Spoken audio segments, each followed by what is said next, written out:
Om Shanti, everyone. Welcome to the Brahma Kumaris Next Normal in Washington, D.C. I'm your host, Sister Jenna. We are delighted to welcome our very special guest because he's all about quantum activism, quantum physics, quantum science, and spirituality. Very, very rarely we ever meet a scientist that actually has a heart in terms of the connection to God and spirituality, because they tend to be very, very research oriented and very much on the ground, which is also good. In addition to that, to actually have a scientist that is willing to go beyond that and to even acknowledge the power of thinking and the power of God, I think it's a great gift. So let me introduce my very dear friend before I get him on air. Dr. Amit Goswami is a retired professor of physics from the University of Oregon. While researching the area of quantum physics, he discovered that when quantum physics is formulated within the metaphysics of qualified non-dualism, as an Indian Vedanta, questions regarding meaning are immediately resolved. His work thus integrates science and spirituality, and this work has culminated in the most recent book of his, the physician's Valentina Onisor, with actually the physician Valentina Onisor, Quantum Spirituality. But in 2009, he started a movement called Quantum Activism, which continues to gain ground even till today. And in 2018, together with his collaborations, he established Quantum Activism Vishwalayam. It's an institution of transformative education in India based on quantum science and the primary of consciousness. Dr. Goswami is the author of numerous books, most notably The Self-Aware Universe, Physics of the Soul, and God is Not Dead. He was also featured in the award-winning film What the Bleep Do You Know and documentaries with the Dalai Lama. Please welcome Dr. Amit Goswami to Next Normal. My sweet brother, Om Shanti, very warm welcome to have you on the Next Normal today. Thank you, Sister Jenna. I'm delighted to be here with you. Now I'm going to get right into it. Your book, God is Not Dead, is a big eye-opener. And nowadays I feel in my own heart, Amit Bhai, that I wish the world would think of God more. Do you think they are, number one? Number two, how can physics, especially quantum physics, maybe be a tool to help us to make that connection? Yeah, both are wonderful questions. So, God is misunderstood. This is the problem. God has that image in many people's mind, especially in the Christian world, a white bearded guy. I'm sure that image stuck because Jesus said, my father and I are one. So it is a father figure. Jesus's father, so got to be white, etc., etc. And this image has so influenced people that literally, as you know very well in the history of science, people thought that God lives in one of the star systems in outer space. And this belief that God and this entire domain of heaven, where God lives, is outer space, was easy to refute. And of course, Newton's work really did refute it to the satisfaction of every reasonable person. And then, what is the sophisticated way of looking at it? Sophistication is right there. People know the words. For example, in Christianity, the actual definition uses adjectives like omniscient, omnipresent. Now, if you hear the word omnipresent, immediately it becomes clear that what really the popular language has done is a caricature. How can a bearded old guy sitting on a throne also can be omnipresent everywhere? So this omnipresence, we now discovered in quantum physics finally, that omnipresence means a oneness. And this oneness, of course, is the message for all Eastern traditions, including that of Brahma Kumaris. This oneness indeed is what is called qualified non-dualism, which allows for the oneness to manifest as subject and object. In non-qualified, without any qualification, non-dualism question of manifestation is very difficult to include. And since science is more dependent on what is going on in the manifest world, because this is what we directly can observe. So therefore, qualified non-dualism, this oneness as a domain of reality which is outside of space and time, is the way that Eastern traditions and Christianity also, if you look incisively, are telling us. The problem was scientists became convinced since Newton that it is all just one space and time. Quantum physics has shown with no ambiguity that there is a domain of reality outside of space and time, because in that domain, things can be one. They can communicate instantly. This cannot happen in the domain of manifestation, because Einstein proved relativity. Everybody knows communication takes a finite amount of time. It takes a signal. But in that domain, this communication, non-locality, does not require a signal. And that is the key. So what is quantum activism? What we preach is that people, please, start experiencing non-locality. Quantum physics gives us another phenomenon, which is quantum leap, discontinuity, discontinuous movement, and make your relationship into a quantum relationship where you are not hierarchical with the other person, where you respect the other person and you make a circle with the other person in terms of who gets to dominate whom, namely nobody. Both are co-creating their relationship constantly. So in this way, quantum physics really tells us not only that there is a transcendent domain, not only that there is spirituality, not only that there is oneness, but also how we can connect to that oneness. We cannot connect because we become too stuck in the locality, in the space and time reality. We cannot connect because we become too me-centered. We cannot connect because we cannot have creativity in our life, quantum leaps. We cannot connect because we tend to be simple hierarchical with people. We tend to dominate them, or we feel inferior to them. We never have this idea that no, relationship can be two ways. It can be circular. It can be full of respect for each other. This is the problem. And this is unfortunately, Valentina and I just published another book called The Quantum Brain, where we have pointed out that sadly, evolution has given us a brain which makes us kind of closed. So until and unless we learn to tame the brain with processes such as meditation, the brain dominates us, and the brain kind of works this way in a very conditioned patterns and all that. Jump in here and look at some of the breakdown a little bit of what I'm receiving from your sharing in simplistic language for some folks who might be wondering a little bit more about what was just told. You know, in the teachings of the Brahma Kumaris, we talk a lot about soul consciousness versus body consciousness. So when you talk about that localized energy, I look at it from the body conscious language, that you're so limited in your view of yourself and who you are and what you do in life. But when you tap into that higher realm, that quantum level of looking at yourself, you tap into soul awareness. And is it that God is somewhere living out there in the universe, or is God actually a consciousness that if you tap into the energy of God's light, which I would say, can you imagine how it will expand your consciousness and the way that you would live your life?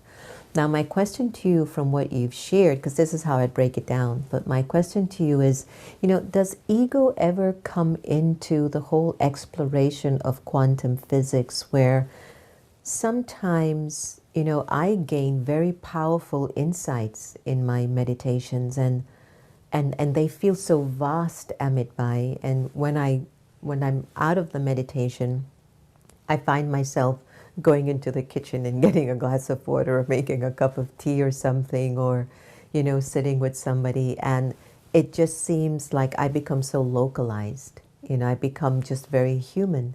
Any ideas to how we can continue to bring that awakened level of consciousness into action? In the Brahma Kumaris, we call it karma yoga. No, we bring the awareness of soul consciousness and God consciousness in getting the water, in drinking the water, in talking to people. But sometimes you get localized. You become body conscious and you disconnect the vastness of your quantum abilities. Tell us a little bit of, is there a way, is there a method that you have that we can bring that awakened consciousness more into our physical lives? Sister Jenna, this is where science is really making some very, very wonderful progress. It is built into the brain, also the way to get out of this brain's domination of who we are. Yes, brain gives us very localized sense of self. Indeed, experiments show that when you do a task, like you mentioned, making tea, then the task, while you do the task, the task-related areas of the brain are active. And in between tasks, of course, task is not continuous. Whenever you are not doing anything, brain seems to be active only in a little self-agency area. That's the place where localized self, when you are not doing anything, that's where we are. So indeed, we become very identified with a me, this little me, this me that cannot expand, this me that do not feel one with another person, cannot love, cannot be open for truth, and so forth. This is what we become because the brain automatically takes us there. So what we have to do, fortunately, brain also tells us that. The expansion that you regularly get into because you are a long-term meditator, that expanded state, that is, of course, you call it soul, we call it quantum self, just to give it a scientific name. Um, uh, we fall into that quantum self. Is that what's giving us that cosmic expansion? How do we do that? Brain itself is giving us the hint. Between the quantum self and the ego, we have a zone that we call pre-conscious. This pre-conscious zone is normally unconscious in people because normally they're totally connected with the local self. But as we meditate, we can gradually learn to enter into the pre-conscious zone. As we enter in the pre-conscious zone, there is more and more frequent encounter with the quantum self. This is why meditation relaxes us. Although we are not directly identifying that moment where we fell into quantum self, because we are not that aware yet. However, after a meditation, most people, not everyone, but most people feel relaxed. Why? Because they did fall into quantum self unknown to themselves. They were not aware of it totally, but that relaxation is giving them a hint that you were bigger than what you normally are. And that's why your tension went away. So meditation. But meditation alone does not do. This quantum leaps do not come to just meditation. Meditation is a process of being. You have to complement that by doing. We have to bring in that curiosity. We have to bring in that seeking in the vocabulary. I must seek God. I must seek that oneness. I must seek truth. I must seek wholeness. That seeking generates vital energy, and that vital energy is very crucial. This activates what we call energy centers in the body called chakras. This energy aspects is very important. Otherwise, we cannot sustain the practice that is needed for realizing God, realizing oneness.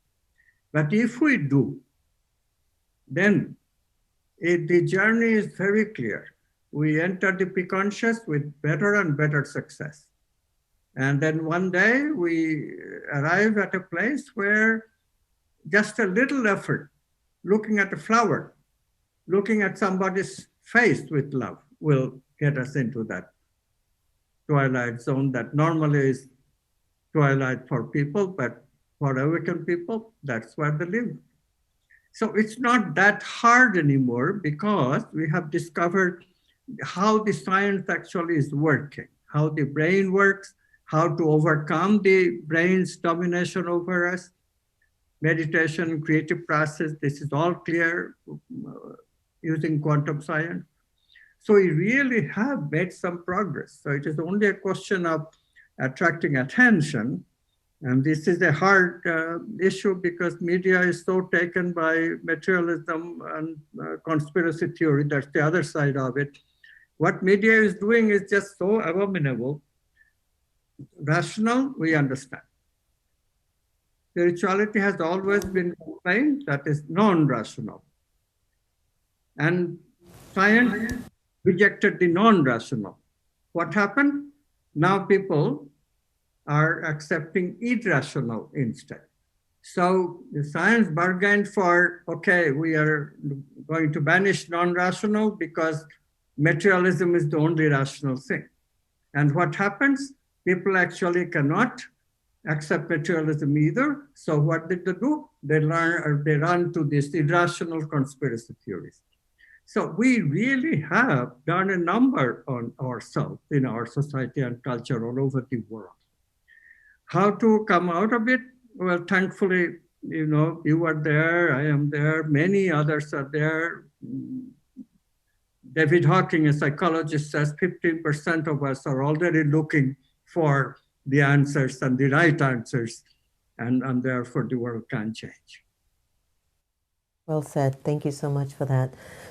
As we continue to navigate during these times, I think a lot of us are doing what you call quantum self-searching, or also what we call soul-searching. There are a lot of things that we are coming to realize about ourselves. What are you realizing about you lately?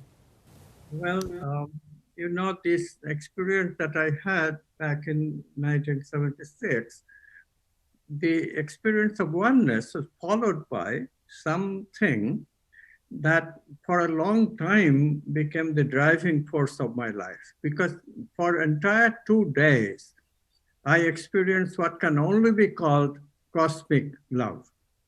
There is a proverb in Sanskrit, Udara Charitanantu Vasudhaiva Kutumbakam. What it means is that the world becomes family to the person who is open-minded. And that's what it felt like, those 2 days. And then it went away. But it became a quest for me. Can one actually do that? And fairly recently, about 6 years ago, and thanks to my relationships, intimate relationships, these things could not happen without wives. So I arrived at a place where I could love people unconditionally.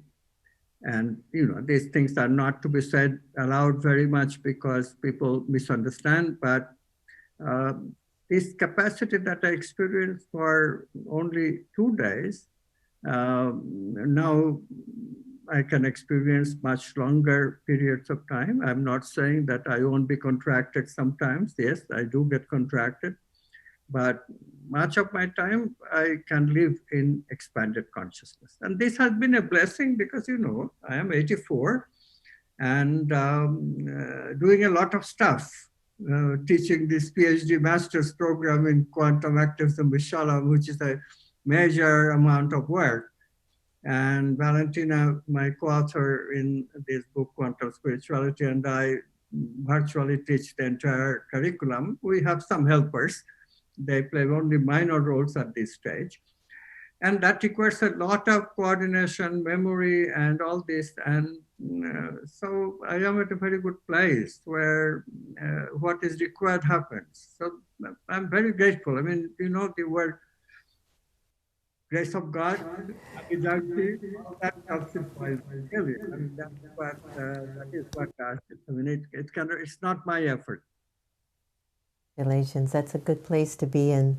Nowadays, I think love is the real important energy that's needed in all of our lives to really be unified and to feel that oneness.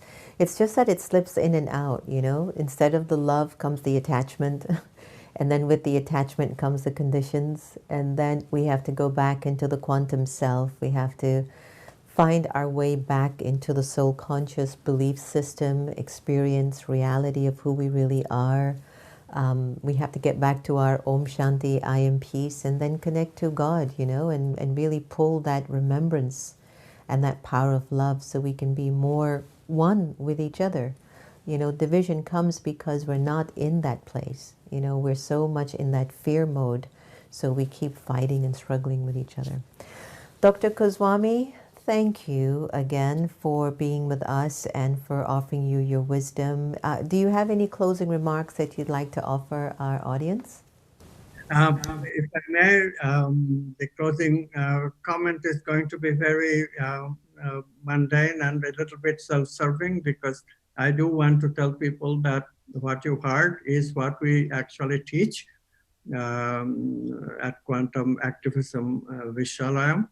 We are affiliated with University of Technology in Jaipur in cooperation with them. This is a fully affiliated university in India. We give masters and PhD in quantum science of health, prosperity, and happiness. So if you are interested in the Brahma Kumari tradition, spiritual tradition, any spiritual tradition or religious traditions, they're all compatible with the quantum worldview. And please check us out. My website is amitgoswami.org. amitgoswami.org. And thank you, Sister Jenna, for making this possible. You, and that was not self-serving at all. That was a gift. Thank you so much. All the very best. All right, everyone. Again, we have received such wisdom, such jewels of knowledge from another one of our dear friends, the great Dr. Amit Goswami. For more information on his work and his school and the PhD program or master's programs that he's teaching on physics, do visit him at amitgoswami.org for more information. Let them know that you heard about us too on the next normal. We would love for him to give us a little thumbs up. So as we navigate during this time, so many of us are going through various emotions, changes, transitions. So with all of that being said, and with the world and life that continues to unfold, may I just invite you to consider yourself constantly to be a peaceful being. And your only focus or attention that you really need to pay attention to mostly throughout the day is, are you remembering God? Are you remembering the divine? Are you in link with the source where that energy of love and light is flowing through you, and you can make impossible things possible because of your energy expanding? You know, I'm thinking a lot about our Daddy Janki, who passed away in 2020 of March 27th. And even though she's not here with us, the last few, I don't know, there's been, I'll just have to say, magical real experiences of her soul still doing service. From the inauguration of the stamp to the tribute and the dedication of her life that was done by the Brahma Kumaris in UK. All the lives that she has touched. I've told everyone, if it wasn't for Daddy Janki, I wouldn't be a Brahma Kumari. I wouldn't even be here in front of you today. What was in her quantum field? What was in her quantum field that could elevate hundreds of thousands of people to believe in a higher sense of themselves? I want to learn that. I want to tap into that understanding. And she will always say, it was because of God. It was because of Baba. I wouldn't have been able to see myself if I didn't see the divine. So on that note, we end with lots of love and good wishes, and wish you lots of understanding.